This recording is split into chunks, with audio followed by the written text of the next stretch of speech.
Hello my dear friends, कैसे हैं आप सभी। I hope all are well, सब लोग बढ़िया होंगे। जैसा कि आप लोग सभी को पता है, हम लोगों ने एक सीरीज़ स्टार्ट किया, सक्सेस सीरीज़, और ये सक्सेस सीरीज़ का पार्ट 2 आज होने वाला है। सेकंड सीरीज़ आज ये होने वाली है। इससे पहले सीरीज़ में हम लोगों ने हिस्ट्री पे बात की थी, क्वेश्चन नंबर 3 तक हम लोगों ने हिस्ट्री देखा था। आज हम लोग मोस्ट इंपॉर्टेंट ज्योग्राफी के क्वेश्चन देखने वाले हैं डिटेल्ड एक्सप्लेनेशन के साथ।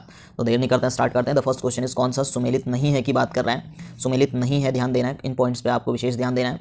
तो हम लोग बात करेंगे कि गोरखपुर राप्ती नदी के किनारे है, जबलपुर नर्मदा नदी के किनारे है, सूरत ताप्ती नदी के किनारे। It means Ludhiana is the incorrect match. ये इनकरेक्ट मैच है। लुधियाना जो है कि सतलज नदी पर है, सतलज नदी पर है, ठीक है। ये सतलज नदी पर है, यहाँ पर सतलज सही से लिखा नहीं गया, आप ध्यान रखना, सतलज नदी पर है ये, ठीक है। तो ये गलत है, लुधियाना सतलज पे है। तो राप्ती और ताप्ती में भी आपको कन्फ्यूजन नहीं होना है। राप्ती जो है कि आपकी घाघरा नदी की सहायक नदी है।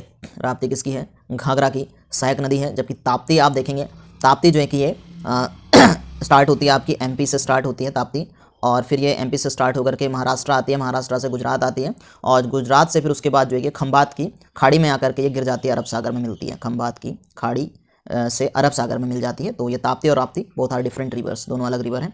अगला क्वेश्चन इज ऊपरी गंगा नहर का उद्भव स्थान है। तो देखिए, ऊपरी गंगा नहर जो है कि गंगा से निकाली एक नहर है।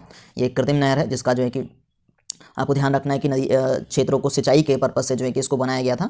और इसको जो हम बात करेंगे कहाँ पर है, तो जो गंगा आपको पता है जनरली हरिद्वार में फेमस है, तो आप ऐसे ही एक आइडिया लगा सकते हैं कि हरिद्वार में ही जो है कि ऊपरी गंगा ये सिचुएटेड है, ठीक है। यहाँ पर इसका यहाँ से निकाली गई, मतलब हरिद्वार के पास से इसको निकाला गया 1840, चलो इसे पूरा ही कर लेते हैं हम। 1842 से 1856 के आसपास जो है कि इसका निर्माण कार्य हुआ, और ये 340 किलोमीटर लंबी है, ठीक है। और बाकी ज़्यादा इसका डिटेल देखने की जरूरत नहीं, इरिगेशन के पर्पज से ये नहर बनाई गई थी। अगला है आपका, निम्नलिखित में से कौन सा वृक्ष समुद्र तल से सर्वाधिक ऊंचाई पर है। तो देवदार आप शुरू से ही पढ़ते चले आ रहे हैं।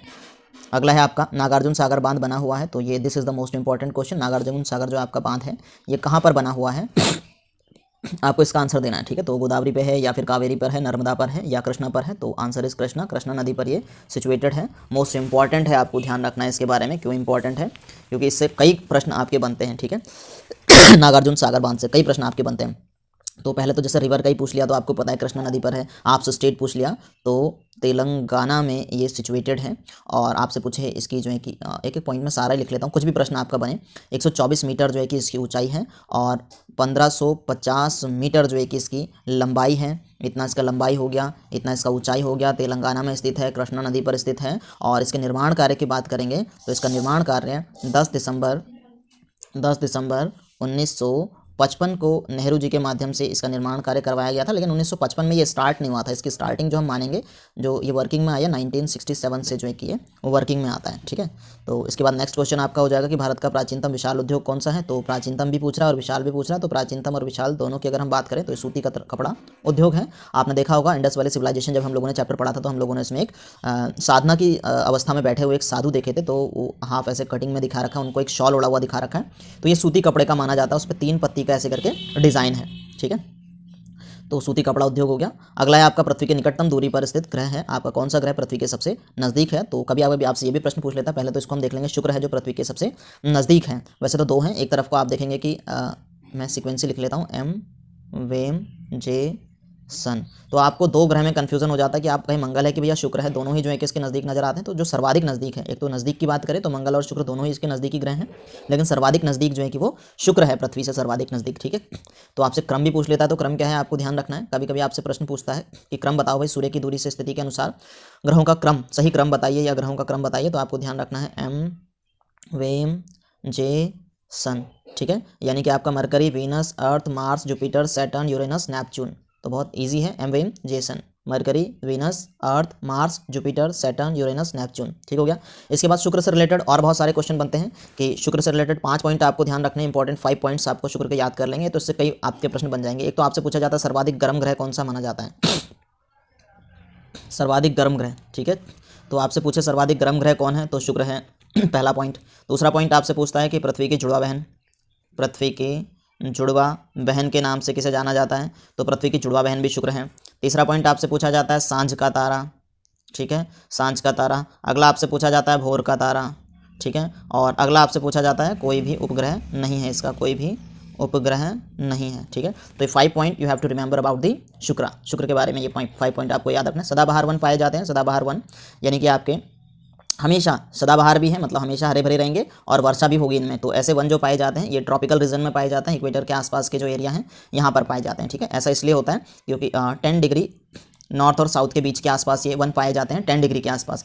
ऐसा इसलिए होता है कि क्या होता है कि यहाँ पर सनराइज डायरेक्टली पड़ती हैं, सूरज की किरणें सीधी पड़ने के कारण क्या होता है कि यहाँ पे इवेपोरेशन बहुत ज़्यादा होता है। इवेपोरेशन होने के बाद में कुछ ऊंचाई पर जाने के बाद में इनमें जब ये बादल ठंडे होते हैं तो फिर इनमें कंडेंसेशन होता है। तो कंडेंसेशन होने से क्या होता है, यानी कि इवेपोरेशन मतलब हिंदी में आप इसको कहेंगे मतलब भाप बन के पानी ऊपर को जाता है और फिर उसके बाद में ठंडा होकर के नीचे बरसता है, ठीक है। तो जब ये नीचे बरसता है तो इससे क्या होता है कि अबाउट 4 to 12 o'clock के बीच में लगभग यहाँ पर डेली बारिश होती है, 4 बजे के आसपास। तो एग्जैक्ट टाइम अगर आपसे कहें तो लगभग 4 बजे के आसपास यहाँ पर डेली बारिश होती है। तो इसको 4 o'clock शावर भी कहते हैं, 4 o'clock शावर, ठीक है। 4 o'clock शावर आपसे कहाँ होती है कहा जाए तो ये जो है कि आपके जो इक्वेटोरियल रीजन है, इक्वेटर के आसपास जो भी क्षेत्र पड़ेगा वहाँ पर 4 o'clock रेन शावर होता है। तो ये कहाँ पर है, ब्राज़ील में है, ठीक है। और ब्राज़ील आपका कहाँ है, आप देखेंगे नॉर्थ अमेरिका, यहाँ साउथ अमेरिका, ठीक है। और यहाँ पर है आपका नॉर्थ अमेरिका, साउथ अमेरिका, यहाँ आपका यूरोप हो जाएगा, यहाँ आपका एशिया हो जाएगा, यहाँ आपका अफ्रीका हो जाएगा, यहाँ आपका ऑस्ट्रेलिया। बस एक मिनट, मैंने मैप लगाया था मेरे ख्याल से,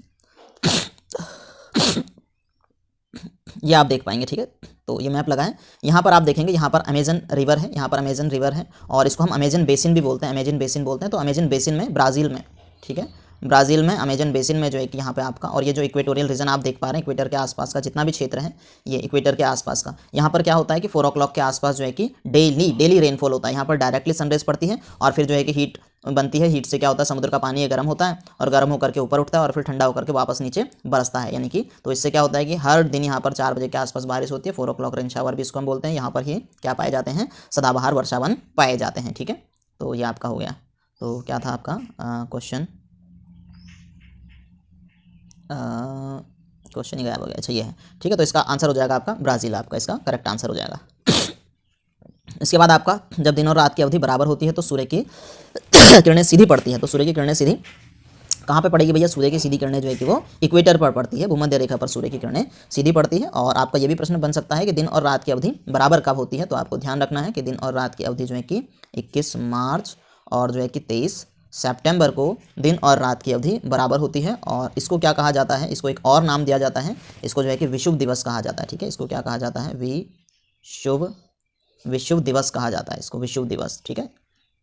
चलिए इसके बाद नेक्स्ट क्वेश्चन इज सबसे खारा जल आपसे पूछे कि सर्वाधिक खारा जल निम्नलिखित में से जो ये दे रखे हैं, ये नहीं कह रहा कि विश्व में सबसे खारा जल कहाँ है, तो निम्नलिखित में से कहे तो अमृत सागर है।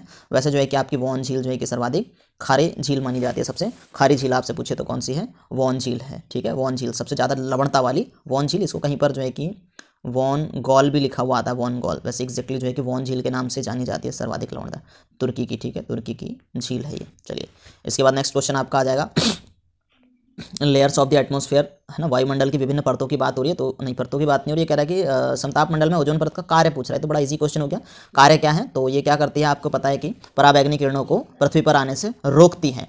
लेकिन इंपॉर्टेंट ये बन जाता है कि ओजोन परत पाई किस मंडल में जाती है, तो समताप मंडल में ओजोन परत पाई जाती है, ठीक है, ये ध्यान रखना है। इनका सीक्वेंस भी कभी कभी आपसे पूछ लेता है कि भाई पहले कौन सी परत है फिर कौन सी परत है। तो पहले आपकी क्षोभ मंडल है, फिर उसके बाद जो है कि आपका समताप मंडल है, फिर समताप मंडल के बाद आपका मध्य में मध्य मंडल है, मध्य मंडल के बाद में फिर आपका क्या हो जाता है, ताप मंडल हो जाता है, ताप मंडल। और इसका जो निचला वाला हिस्सा है इसको हम बोलते हैं आयन मंडल। आयन मंडल के बाद फिर ये हो जाता है आपका वहिर मंडल। कुछ लोग क्या करते हैं कि ताप मंडल और आयन मंडल को अलग अलग लिख देते हैं, वैसे ठीक है आप लिख भी सकते हैं, लेकिन ये ध्यान रखेंगे ये आयन मंडल ताप मंडल का ही एक हिस्सा है, ठीक है। तो कंफ्यूज नहीं होना है, ताप मंडल आयन मंडल का ही एक हिस्सा है, ठीक है। यानी कि ट्रोपोस्फेयर हो गया, स्ट्रेटोस्फेयर हो गया, मीजोस्फेयर हो गया, थर्मोस्फेयर, आइनोस्फेयर और एक्सोस्फेयर। तो ये सीक्वेंस आपसे कभी पूछ ले, और इनके बीच में क्या होता है, जहाँ ये सीमा खत्म होती है वहाँ पर एक पॉज माना जाता है। तो यहाँ पर क्षोभ सीमा, यहाँ पर आपका जो है कि समताप सीमा, यहाँ पर आपका फिर मध्य सीमा, यहाँ पर आपका ताप सीमा, आयन सीमा, और फिर यहाँ तो लास्ट खत्म हो जाता है, ठीक है। तो ये हो जाएगा आपका। इसको मैं डिटेल में कभी एक वीडियो इसका अलग से बनाऊंगा, बहुत इंपॉर्टेंट है ये वायुमंडलीय परतें, वायुमंडलीय परतें। इनमें क्या होता है ना, इन परतों के अंदर किस में कौन सी परत में क्या घटना होती है, ऐसे भी आपसे प्रश्न पूछा जाता है। जैसे आपका ये एक प्रश्न बनता है कि मौसम संबंधी सभी घटनाएं कहाँ घटित होती हैं, तो मौसम संबंधी सभी घटनाएं जो है कि आपकी क्षोभ मंडल में घटित होती है, ठीक है। ऐसे ही आपसे पूछ लेता कि वायुयान उड़ाने के लिए सबसे जो है कि उपयुक्त जो है कि कौन सी परत मानी जाती है, कि वायुमंडलों के लिए सबसे अनुकूल परत कौन सी मानी जाती है, तो समताप मानी जाती है, ठीक है। समताप मंडल, वायुमंडलों की जो वायुयान वगैरह उड़ाए जाते हैं उसके लिए सबसे, ऐसी जो है कि बहुत सारे प्रश्न बनते हैं, ठीक है। अभी मैं इस पर बात नहीं करूँगा, अभी हम इस पर जो हमारे प्रश्न दिए हैं उसी का पोस्टमार्टम करेंगे डिटेल में, हम इस पर एक अलग वीडियो में आपके लिए बनाऊंगा, बहुत इंपॉर्टेंट है ये। तो हमसे सबसे पहला जो है कि परमाणु बिजली घर पूछा जाए, परमाणु बिजली घर सबसे पहले जो है कि वो रूस में स्थापित होता है। अगला है आपका कि सलीम अली राष्ट्रीय उद्यान स्थित है, तो सलीम अली आपको नाम से ही लग रहा है, तो सलीम अली जो है कि आपका जम्मू कश्मीर में ही होगा। अगला है आपका कि निम्नलिखित में से किस स्थान पर अर्धचंद्राकार जो है कि समुद्र मिलते हैं, तो अर्धचंद्राकार समुद्र, this is the most important, Kanyakumari में मिलते हैं। इसको थोड़ा सा हम और डिटेल में देख लेते हैं। मैप लगाया, हाँ लगा है मैप लगा रखा है इसमें मैंने। तो देखेंगे क्या होता है कि इसको हम अर्धचंद्राकार, क्वेश्चन को पहले समझ लेते हैं वापस एक बार, फिर मैं आपको इसको डिटेल में एक्सप्लेन कर दूंगा। देखिए ये क्या कह रहा है कि 3 अर्धचंद्राकार जो है कि सागर तट मिलते हैं, 3 अर्धचंद्राकार सागर तट मिलते हैं।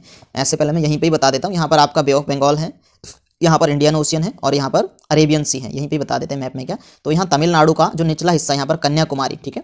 तो कन्याकुमारी में क्या होता है, कन्याकुमारी के पास थोड़ा सा नीचे को आप देखेंगे तो यहाँ पर तीनों जगह का जो है कि समुद्र का पानी मिल रहा है। तो 3 अर्धचंद्राकार, ऐसे ये बन गया अर्धचंद्र बन गया, तो 3 अर्धचंद्राकार सागर तट यहाँ पर मिलते हैं, ठीक है। तो ये कहाँ पर मिलते हैं, ये कन्याकुमारी में मिलते हैं। कन्याकुमारी तमिलनाडु का हिस्सा है, इसको हम त्रिवेणी संगम भी बोलते हैं। क्या बोलते हैं, त्रिवेणी संगम, त्रिवेणी संगम भी कहा जाता है इसको, त्रिवेणी संगम, ठीक है। तो ध्यान रखेंगे इसको, मोस्ट इंपॉर्टेंट क्वेश्चन है। चलिए अगला है आपका 0 अंश अक्षांश तथा 0 अंश देशांतर अवलंबित है, यानी कि 0 डिग्री आपका लैटिट्यूड एंड 0 डिग्री लॉन्गिट्यूड आपका जो अवस्थित है, ये कहाँ पर है। तो ये ध्यान रखना है आपको कहाँ पर है, इसको हम देख लेंगे मैप के थ्रू। मैं आपको इसे बता देता हूँ, ये है आपका 0 डिग्री लैटिट्यूड यानी कि अक्षांश और 0 डिग्री लॉन्गिट्यूड यानी कि देशांतर रेखाएं। तो ये आप देख पा रहे होंगे, ये यहाँ पे मिल रही है, इस जगह पे मिल रही है। और ये जो आपका कॉन्टिनेंट है, ये आपका कॉन्टिनेंट कहलाता है, अफ्रीका कॉन्टिनेंट है ये। और अफ्रीका कॉन्टिनेंट का भी आप देख पाएंगे, ये पश्चिमी छोर है, ये आपका पूर्वी छोर है, ये पूर्व है और ये पश्चिमी छोर है। तो पश्चिम में आप देख पाएंगे कि पश्चिमी छोर पर ये जो है कि मिल रहा है, ठीक है, पश्चिमी छोर पर मिल रहा है। और इसमें भी आप देख पाएंगे कि ये जो है कि आपका ये जो प्लेस है यहाँ पर गिनी की खाड़ी है, क्या है, गिनी की खाड़ी है, गिनी की खाड़ी। और इस प्लेस को जहाँ पर ये एग्जैक्टली मिलता है, इसको हम बोलते हैं नल आइलैंड। क्या बोलते हैं, नल आइलैंड बोलते हैं। और ये ओशियन आप देख पाएंगे, कौन सा ओशियन है यहाँ पर, अटलांटिक ओशियन है। अटलांटिक ओशियन को हम एस ओशियन भी बोलते हैं, S shaped ocean, Atlantic ocean. तो आई होप कई आपके प्रश्न बन गए। पहले तो मैंने आपसे कहा कि जो ये मिल रहा है ये कहाँ पर मिल रहा है, ये नल आइलैंड पे मिल रहा है, ठीक है। और अगला क्वेश्चन आपसे ऑप्शन में ये भी दे सकता है कि कहाँ पे मिल रहा है, या अफ्रीका के पश्चिमी तट पर मिल रहा है। और आपसे पूछ ले कहाँ पर मिल रहा है, तो गिनी की खाड़ी में मिल रहा है, ठीक है। तो ये कई प्रश्न आपके इसमें बन सकते हैं, ठीक। अच्छा, तो नेक्स्ट क्वेश्चन है आपका, सबसे लंबा जो है कि राज्य, किस राज्य का समुद्र तट सबसे लंबा है, सॉरी। तो आप देख पाएंगे सबसे जो लंबा है, वैसे आपका जो है कि इसको मैप में देख लेते हैं। यहाँ पे आप देखेंगे कि ये आपके ये जितने भी आपके एरियाज़ है ना, ये सारे जो है कि समुद्र तट को छू रहे हैं, है ना। ये समुद्री किनारे पर बसे हुए हैं, ये सब समुद्र के किनारे पर बसे हुए हैं, ये पूरा समुद्र के किनारे। अब लेकिन देखना इसमें सबसे लंबा कौन सा है, तो सबसे लंबा इसमें गुजरात है, क्योंकि इसमें बहुत ज़्यादा मोड़ हैं, बहुत ज़्यादा कट हैं, बहुत ज़्यादा कर्व हैं इसमें। इतने सारे कर्व और कट होने से क्या है, इसकी लेंथ जो है कि वो बहुत ज़्यादा हो जाती है, जैसे कि आप देख पाएंगे। बाकी तो सब सीधे सीधे हैं, ऐसे सीधे सीधे देख पा रहे होंगे। तो सीधे से क्या है कि जो एक सीधी रेखा है और एक इस तरीके से अगर कर्व है, तो ये कर्व देखने में भले छोटा लगे, लेकिन आप इसको अगर सीधा करेंगे इस रस्सी को, तो इससे लंबी हो जाएगी ना, अगर ये 2 रस्सी माने तो हमारा गुजरात का जो तट है ये क्या माना जाता है, ये सबसे लंबा जो है कि समुद्र तटीय वो बनाता है, सीमा बनाता है। तो नेक्स्ट क्वेश्चन इज, अच्छा this is the last question, ये अंतिम प्रश्न था आपका। तो आई होप आप लोग को ये वीडियो पसंद आया होगा, अच्छा लगा होगा। तो वीडियो को लाइक कीजिए, शेयर कीजिए, चैनल को सब्सक्राइब कीजिए। तो इसी तरीके से मैं आप लोगों के लिए सीरीज़ आगे लाता रहूँगा। एंजॉय कीजिए, पढ़ते रहिए, आगे बढ़ते रहिए। Good luck.